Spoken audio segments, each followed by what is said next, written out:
Hi, everyone. Welcome back to L3 Philosophy, which is a podcast dedicated to helping you learn the tools and skills to L3. Love yourself, love your relationships, and love your life. And today I have a very special guest. It's Amy Armstrong, and she is a conflict resolution specialist who teaches people how to access the skills to not let conflict ruin their lives. So, Amy, welcome. Thank you. I feel very welcome. I appreciate seeing you again. Yes, we've known each other for a long time, so I'm so happy that I get to have you as a guest sharing your wisdom and your stories. Mm, So let's talk about conflict a little bit. True. I love adding an element of personal story before we get into kind of the, nitty-gritty tips or information, Mm, because I want people to have a really clear idea of what conflict truly is and mm, how it impacts our lives. Because conflict can be inner conflict, it can be conflict with somebody else, it can be conflict about making a decision. So, can you kind of steer us in a direction to understand conflict better in its entirety? Sure. I'm happy to do that. And really, conflict is anything that leaves us feeling conflicted, right? Meaning that we don't have peace. We're not okay. So we can disagree with someone and it doesn't really cause us any big disruption. That's not conflict. Conflict comes when we are ill at ease, where we can't sleep, where we're ruminating in our mind. What if this? What if that? How should I handle this? And we're just really agitated. So, a lot of what's going on right now, whether it's politics or family drama or, people that are in a really disrupted relationship, sometimes we're able to engage in conversation and able to see our own thoughts and feel good about them, even if they're difficult. It's conflict when we don't feel good about them and we're really wrestling with trying to come up with a way of handling the situation that's going to create some ease. Okay. So it sounds like our kind of goal is that when we feel ourselves or notice ourselves having a reaction to something, maybe versus having a response, we're having some kind of emotional response or reaction within ourselves. That's indicating maybe we have a conflict of values, maybe we have a conflict of beliefs, maybe we have a conflict about how we think, something should be or what we want our future to look like or something. And so what you help people with, and you're going to help us with today, is how do we manage, first of all, that internal response to understand what it's truly trying to tell us, and then how can we kind of work our own way through it, and then, if need be, express to somebody else. So well said. Yeah, we're really looking at that inner turmoil and coming up with a way of handling the situation that might still be uncomfortable. We might be dealing with a really challenging situation, but we can still feel at peace, even if we have work to do to expand our capacity for handling the situation. Awesome. Well, I'm Yeah. sure that there's everybody listening has plenty of things that Oh, they, yeah. can use as an Yeah. example. Do you have any examples in your own life that, Mhm. where there were times that you just experienced so much conflict that it was really impacting your life?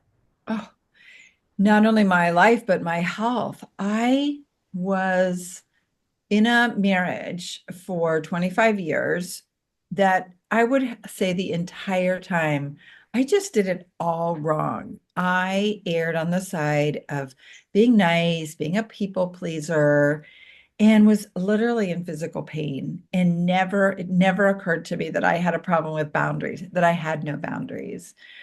I was raised just thinking that if you are nice to everybody, then they're going to be nice to you. And frankly, that's not how it works, unfortunately, or fortunately.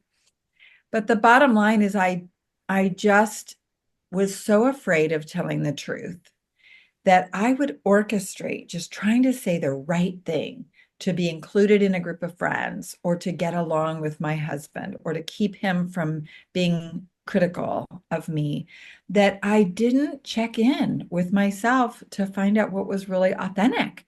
I was really playing a game or orchestrating how to get along with people rather than just being myself. And, it might sound trite to say that I just needed to learn how to be my own best friend, but that is exactly what I needed. And it took me until I was in my 40s to learn how to do it. And I'm in my 60s now.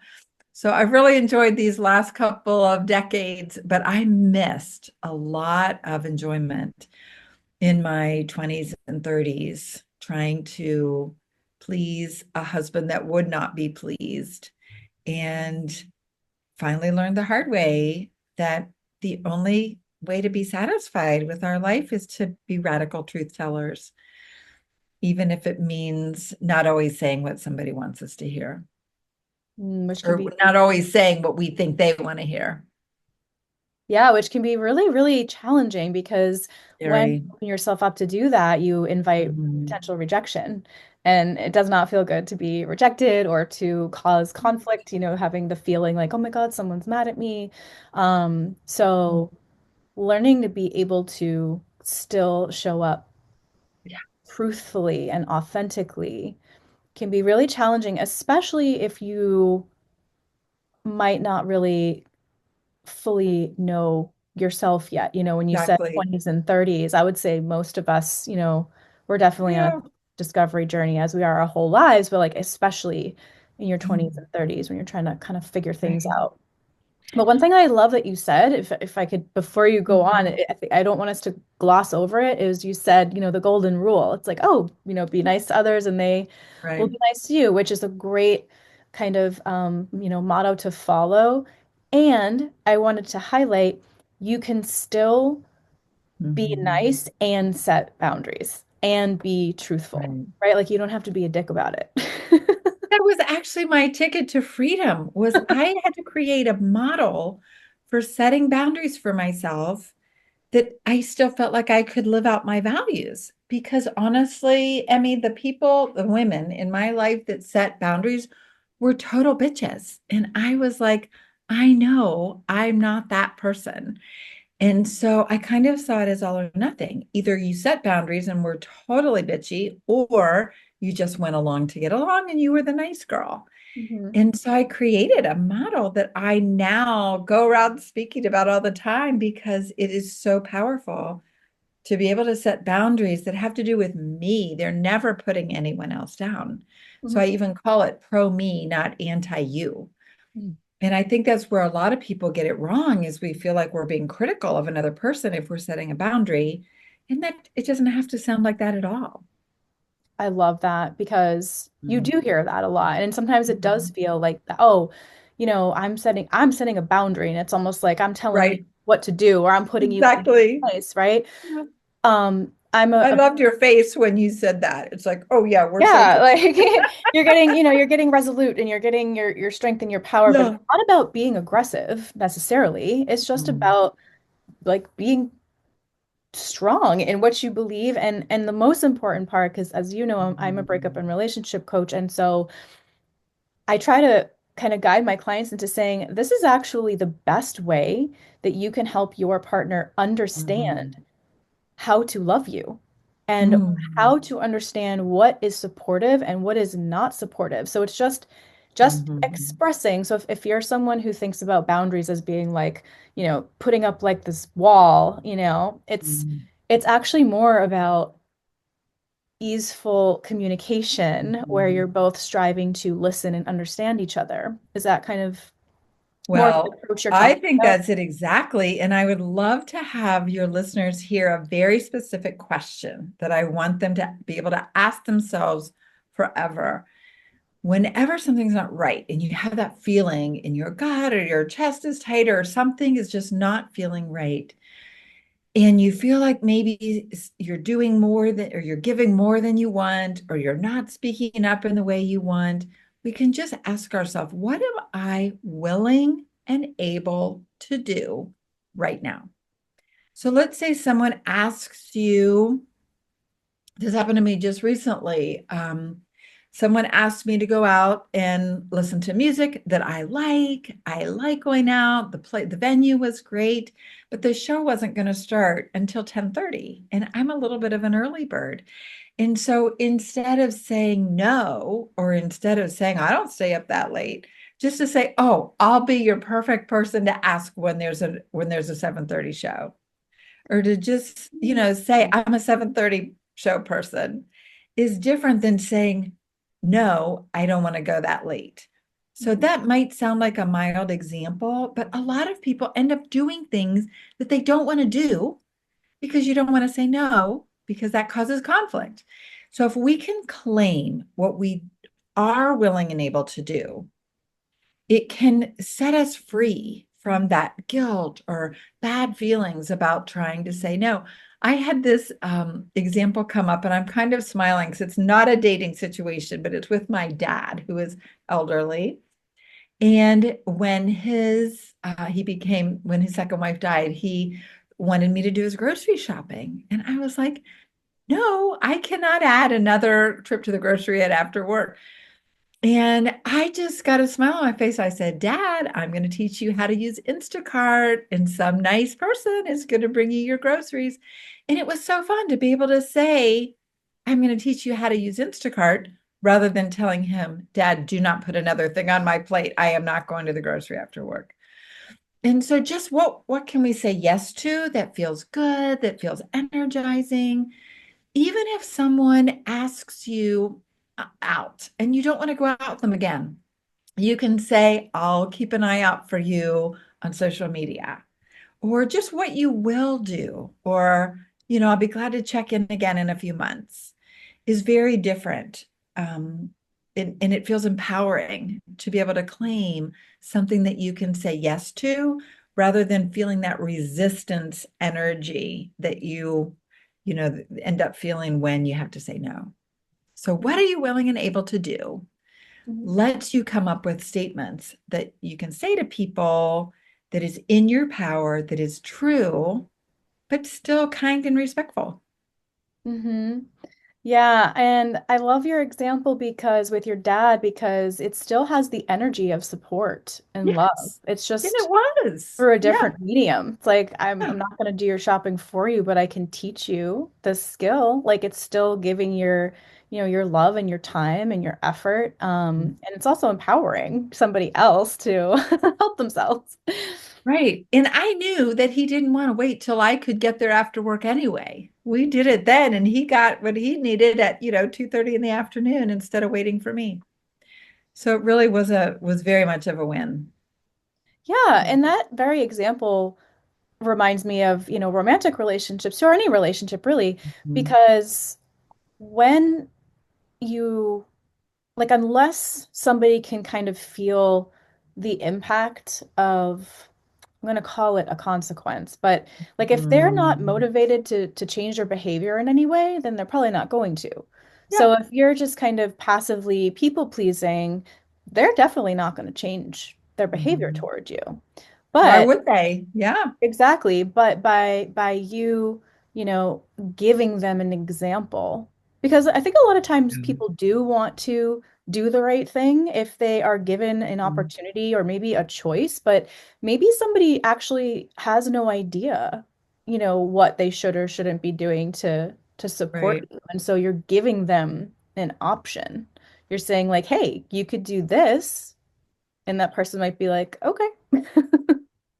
I love the way you're saying that, Emmy, too, because it's really just an experiment. Try it out and just start declaring something that you would be willing or able to say or do, and see how it plays out. Like you said, feel that energy, that it can still feel very supportive and very positive.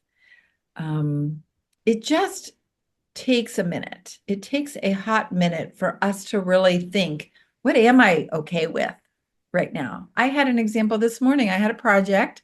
I really wanted it to get done, but a colleague popped in that I don't get to see very often. And she just wanted to chat. And I had to go through in my mind and ask myself, what am I willing and able to do right now? And I was able to say, you know what? Nothing's more important than connecting with this person. I am so able to do this project later. And I was totally willing to just sit back in my chair and relax and have a nice chat rather than being on edge, thinking I had limited time. So it does take a little practice building that muscle of asking ourselves, what am I really willing and able to do right now?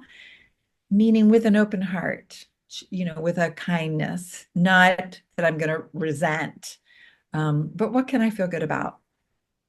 Yeah, I'm glad you said that because it's like you're doing something begrudgingly versus or like, I was thinking when you were Yeah. giving that example, it's like you're trying to do two things at once. It's like if you hadn't been really Mhm. intentional about asking yourself that question, then you would have Mhm. been trying to spend time with your colleague while also stressing about how much time is ticking as your project is not getting done, which doesn't Exactly. lead to an open heart or like a full presence. Exactly. Yeah, because being present is everything. And Right. once we get really good at believing ourselves, when you feel resistance, that's because something's going on that you need to pay attention to. And really trusting ourselves to lean in to our yes, lean into that yes energy, then we can stay so present and people feel that and appreciate it. That's Yeah. this is an awesome question. I mean, it's just so straightforward and it really actually helps you bring you back to the present moment as well. Mm-hmm. And I'm curious how this can apply in your example is like not like an escalated conflict. It was just like you had to make a Right. choice, like where do I want to spend my time? Yeah. So how can we use this question, or if you have any others, in a moment where we have a strong emotional response to it, and we need to. Right. I'm gonna take this to an extreme. You're gonna want to stop me. So I work with high conflict domestic court situations, custody battles, people fighting over kids. And I mean, some of them have even had situations of domestic violence. So picture someone, we'll just say a woman, I don't ever mean to gender this topic because plenty of, it goes both ways. But let's just say a woman feels intimidated or threatened by her partner, but she's sharing a child with this person. And the person wants to do an exchange, bring the baby or bring the child over to her house. And she doesn't want this guy in her house. She's scared, right? I mean, I've had this happen. And so I just encourage her, don't say no. Say, I can meet you at my mom's house, or I can meet you at the library, or I can meet you at Dairy Queen. Just pick a place that you would feel able. And then you don't have to say, I don't feel comfortable with you in my house. Mm. You can That just say, right hey, there I'm going to creates be out. conflict. Yeah, right. You do not want to escalate that, but you can just say, hey, I'm going to be out. Let's just meet at my mom's. Or ongoing, let's just have a place that is neutral. So neither one of us, has to feel like it's, somebody else's space. So we want to just be offering what we are willing and able to do. So that situation was very heated. Another time it comes up is in arguments. So when someone is getting defensive or they're getting, I call it case building, they're trying to prove that they're right and you're wrong. We want to be able to ask ourselves, am I okay with this right now? Like sometimes it's okay to let another person vent or express themselves. Sometimes it's not. But we want to ask, am I okay with this? Maybe you're okay for another minute. Maybe you need to say, I want to hear your concerns. I've got about 5 minutes. Is this something we can talk about in just a few minutes? Or to say, I'd be happy to do this in email with you, or I'd be happy to do this when someone else is present. So we say what we will do, not what we won't do. And that can be life-saving in some of the really high intense situations that I know my clients are experiencing. And this is so common. I mean, such a valuable skill to fine tune.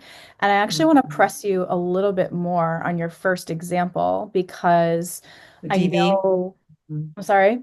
With the DV, with the domestic violence? Well, with just for example, if you were to say, they want to come to your house to drop off the kids Yeah. and you said, "Oh, I can meet at this other place," right? I know that some people, especially if it's, in an abusive relationship Mhm. or a manipulative one, they're very persistent and Yes. they're constantly trying to kind of maintain the control. And so let's say you do respond with like, okay, I can meet you here or here. Like, which one do you want to do? And then, they reply back with, because, a common thing is also to like turn it around and make something your fault or like you're Oh, doing yeah. something wrong. So let's say they come back and they're like, what? You don't want me coming over to your place? What are you seeing someone and you don't want me to run into him or Mhm. her? Or, who's my kid hanging around with? Like, who are they spending? Why don't you want me Mhm. at the house? Like, what do you do when they're constantly Yeah. spinning everything you say against you? It takes so much work and practice, but this is exactly the skill that I teach my clients to never give someone permission to dictate the direction of a conversation. So we literally can get so good at asking ourselves, am I willing and able to answer that question? And the answer can be no. So Hmm. just because someone asks a question does not mean we're obligated to answer it. Hmm. So you can come back with nothing. You can come back with, I'll see you at the library. I'll be there at 9 o'clock. You can hang up the phone. You can say, it sounds like we're done talking for today. But for someone who's really intimidated, we've got to practice ahead of time that when you get that feeling, that red flag in your body that says, oh boy, this is going south. This is not cool. I'm not feeling safe. We have to have ready responses, right? And in a lot of cases, it's, I'll be glad to talk to you more when someone else is present Hmm. or nothing at all. We've got to give ourselves permission to not reply. And of course, you're not doing this in person with someone, you're not doing this on your front porch, Hmm. right? We have to plan ahead and protect ourselves so that we don't end up in situations where we have no out. But I'd love to review kind of how I see boundaries because I use the word voice as Hmm. sort of a blueprint. And I think it's perfect for this example Okay, that, great. Yeah, I think yeah, something tangible would be helpful these are for us. real Like, tangible okay, what do skills. we So do think, if that doesn't work? yeah, exactly. So this is the V.O.I.C.E of the word voice. So the first letter is the V, and that stands for our vision. We have to be able to be clear for ourselves. What am I trying to create here? Right? Because someone who feels intimidated, feels threatened, obviously your safety is first priority. But if you're dealing with someone on an ongoing basis, you might have a very different vision for what you want to see in that moment than if you're never going to have to see this person again, right? If you're being assaulted by someone, you're going to call the police. If you're dealing with a co-parent where the court has already issued an order that you're sharing this child and you're going to have to deal with this person for another 10 years or longer, right? You're going to have a slightly different vision. Of course, putting your safety first. But vision is key. We have to take a minute and think, how do I want to see this go? Right? What am I picturing that is going to be okay? The O stands for options. We always have options. Someone that knows they have choices is not a victim.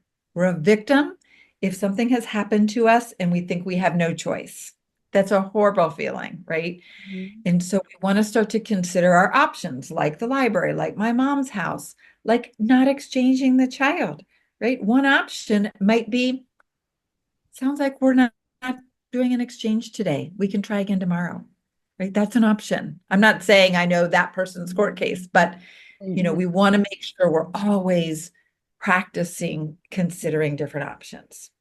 Well, and I Then the, will pause you oh, there go ahead. because you did give an option that I think maybe a lot of people might not consider, which is simply engaging with the rest of that conversation, right? Like you said, let's say they start asking questions about, and you're just completely like the choice, the option is like, I'm not going to You don't waste have to my engage. energy answering this person's questions You and do not have to engage. and I can just be like, you know what, based on my schedule on Thursday, I can meet you at the library at 3 p.m. And like that's it. You don't have to That's engage it. with what they've presented. That's even that is really empowering. And it's very interesting. I mean, the way you just said it was so matter of fact, so confident. It's actually much more likely to be received even by an abusive person than if we're showing that we're scared and we can't think of what to do and we're really buying in to the intimidation. Right, I because know it's hard. I don't mean to make it sound easy though. right, and it Yeah. just it takes practice though. Takes Um a lot of work. to and like you said, if you have pre-crafted some Hmm. responses to common questions or interactions that you have with someone, Hmm. they can be your default, just different variations of them. Exactly. Exactly. So That's a rather great than going starting into point. like, well, because I don't want you at my house, like I don't feel safe if you're at my house, or I don't want you like that is all information that's just going to plant another Going to be seed and used make it against you. further right. Yeah. So Exactly. It's likely to be used against you. Right. And so there's a lot to this. And the practice, I like to encourage people practice when the stakes aren't so high. mhm. Right. Having someone want to come to your house that's threatening, those are high stakes. That's a safety issue. We can practice setting boundaries when it's much smaller. For example, somebody wants to get ahead of you in the grocery line, right? Sometimes that's just fine. Some days you're like, oh, good luck. I'm in a hurry today too.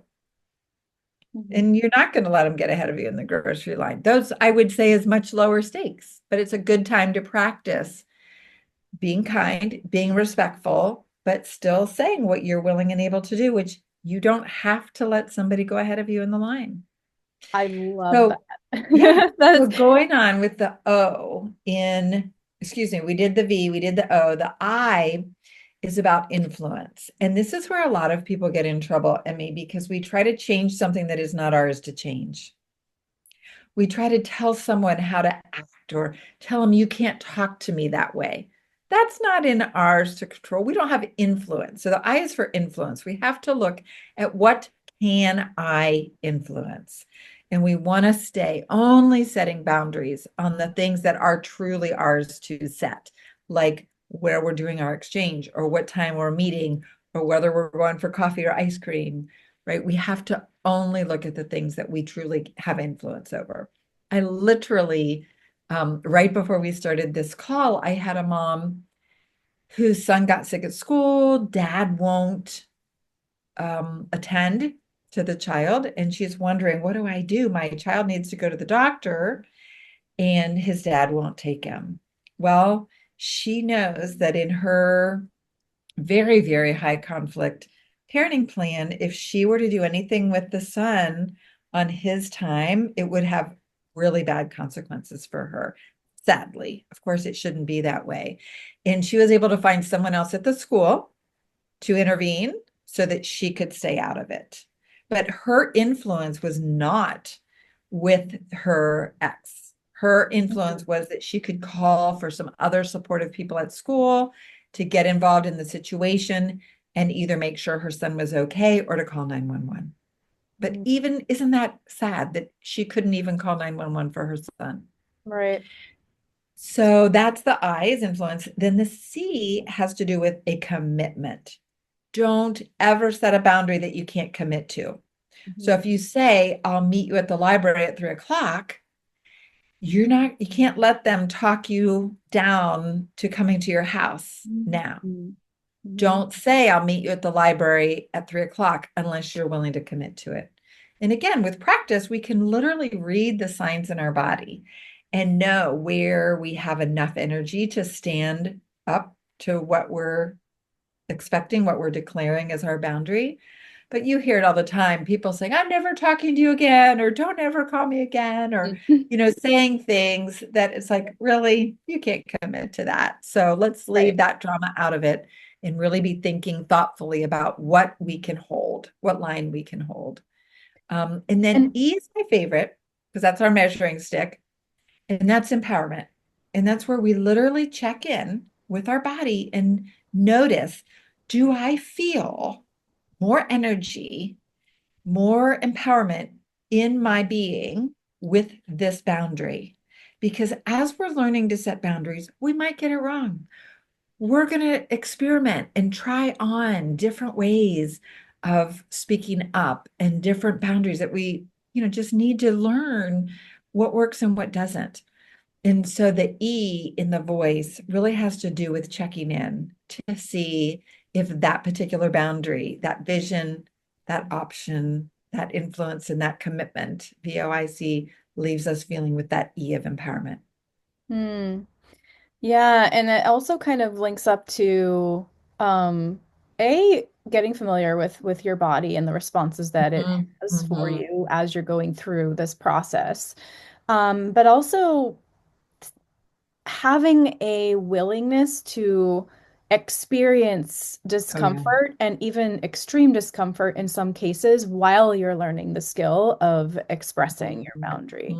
Because it mhm. it probably will feel really uncomfortable for you to, even if Awkward. you're saying it in a nice way, to tell Yeah. someone they can't go in front of you in line, It's or awkward. it's awkward. Maybe you're not used to doing it.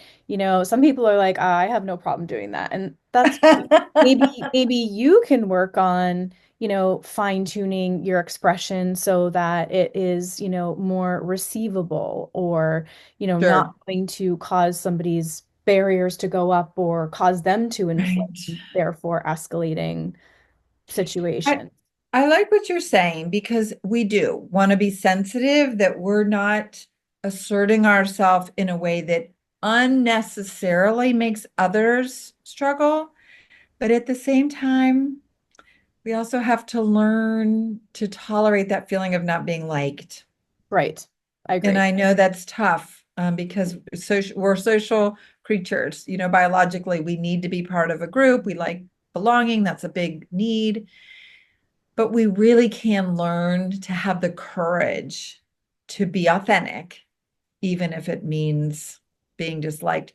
Because at the end of the day, people do respect us more and know us better and really create a much better flow when we're willing to take the risk of being truthful, even if it's going to make the situation a little awkward or uncomfortable. Right. But it's okay. Today, my husband needed help with his getting his car fixed, and I had a packed day. And I said, I'll check in with you. I hope everything goes well. And anything you need after 5 p.m., I'm yours. Hmm. But I couldn't help him if he needed a ride somewhere at 10 this morning or 2 this afternoon. And that's just what the boundary that I was going to stick to. Right. Right. It's what you were able to do. Yes. Mhm. And it is worth saying, like, maybe you would have been able, quote unquote, to rearrange your schedule, but you I didn't wasn't want to. willing. That's You why weren't I willing. Right. It's always like it's not gonna pair. work for me, I like pair why. willing and able. Right. It has to be both because a lot of times we're willing, but we just can't. Other times we can, but no, Right. we're not willing. So it has to be Right. both. Good. Good. So we're hopefully encouraging people to first, before speaking up, to really sit with yourself and to get really clear about what am I willing and able to do? Mm-hmm. How can I express that so that not only is it clear, but also I will be able to back it up because I Yeah, feel good about setting this boundary for exactly. myself. Like it feels supportive, it feels nourishing. Yeah. Um, what else can you kind of Mhm. maybe use as examples from people that you've worked with or even in your own Mm. life around resolving conflict of different kinds? We've talked a little Mm. bit about within romantic relationships. We can even see it in the business setting. I mean, what if All you're the time. uncomfortable with the way your boss talks to you or looks at you or treats you or, your Yep. coworker? how do we resolve conflict with people we have to interact with all the time that we might not be so close to, like a It's loved one? really that blueprint because when you look at where you have influence, if you know your boss to be a certain way and feel like there is nothing that's going to change that person, that's going to be very different than if you have a boss that you think would hear a little bit of feedback. Mm, I had this situation come up where I was in a meeting and there were people outside being really loud. And I remember thinking, oh my gosh, do I get up and stop the meeting and ask these people, hey, we're trying to concentrate in here? Or do I just kind of hope they're going to stop? And I got lucky because someone else in the meeting did it for me. Um, but it's really hard. It's just important to take those few seconds to really ask yourself, what do I really need to do here? And it's okay to let them know, hey, I wasn't sure if I should say anything or not, but if there's a way you guys could take that conversation down the hall, I'd love to be able to be in this meeting uninterrupted. hmm So again, going back to the boss, you're not going to say things to someone where you don't have influence. You have to look at what is in my control here. And what risk am I willing to take? If I speak up to my boss and I get fired, is that okay? Was it worth it? Did I need to do that? Or I really, really, really need this job for at least another few months. So I'm going to limit the feedback that I'm giving and sort of live with it and wear the discomfort myself rather than take the risk of losing the job. Same thing with coworkers. If a coworker asks you to help out with a project, you might be absolutely willing to do that, whether or not that person would do it for you. But if you're not willing, then we have to say, hey, I'd be glad to do this part of it. Or, hey, I can do as much as I can get done by 5:30, but I have a hard stop at 5:30. hmm So, yeah. No, no, I love that because I was going to ask you to expand on some other, you gave us some like tangible phrases of like, okay, what can you Mhm. actually say? How would you Yeah. phrase it? Do you have any kind of like other go, because you asked us some really great questions in each of the steps of your voice process. Mhm. So you can, so you can check in with yourself. Do you have any kind of other hack phrases that are like your go-to for different situations, just like you did with your Yeah. situation, like, oh, I'm available until 5:30. Do you, could be related to anything, doesn't have to be just Right. Anything. It really comes down to you doing the work of deciding what you can do. hmm And if you really are okay doing that project, it's gonna come out of you to be able to say, sure, I can help, and I have a hard stop at 5:30. hmm So your phrase that you're gonna say to the person is what you're willing to do. And it is absolutely fine to couch it as I would love to help you. I have a hard stop at 5:30. Or I'm a little worried about how you might feel about this. I just have a hard stop at 5:30. So it's okay to show concern. It's okay to show that you're being sensitive, that, I know you're used to me saying yes all the time. I obviously really care about you.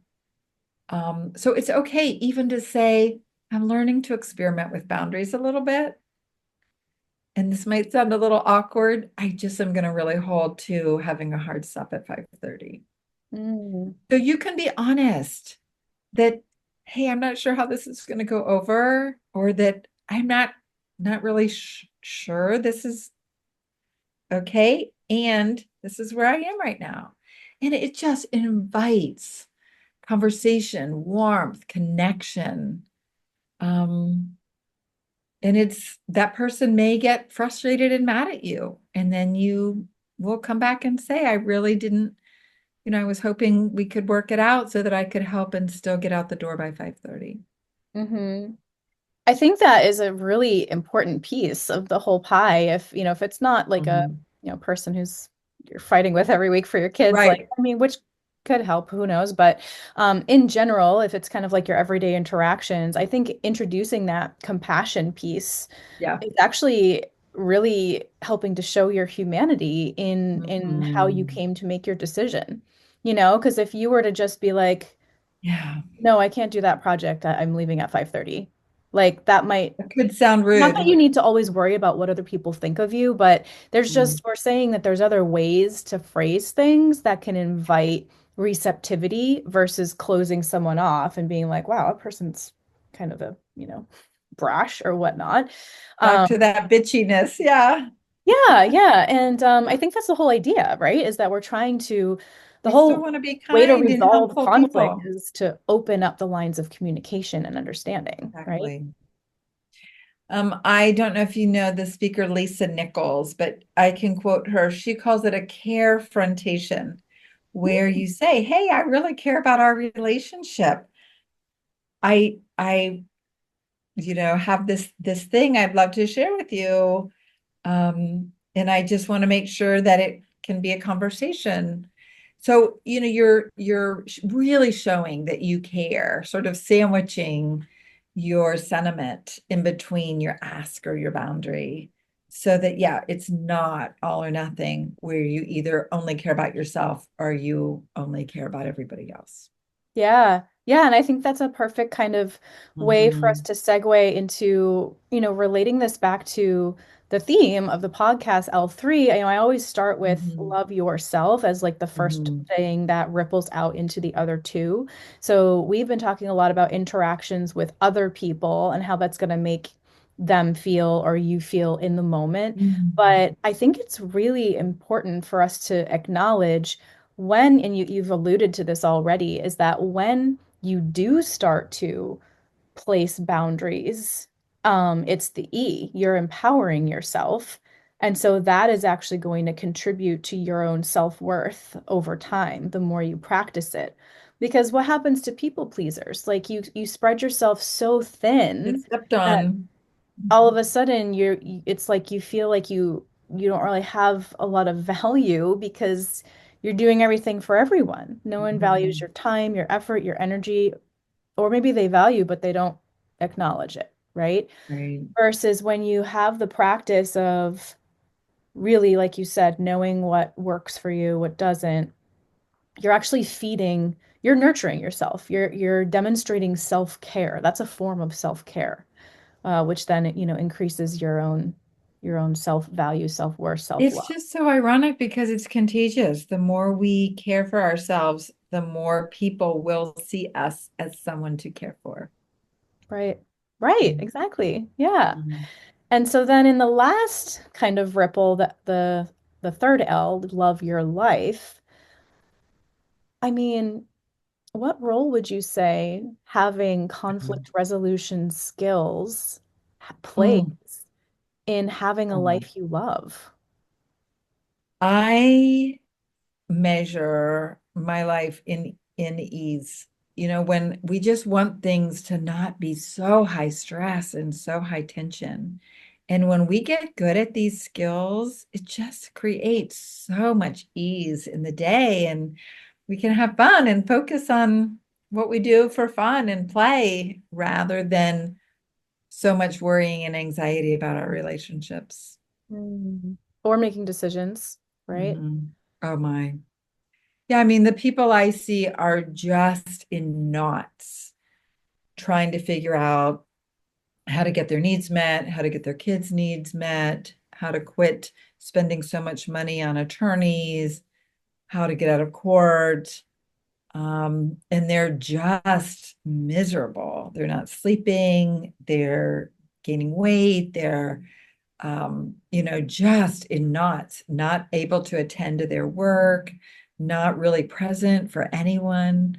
So the ease that comes with these skills is just really remarkable. Mhm.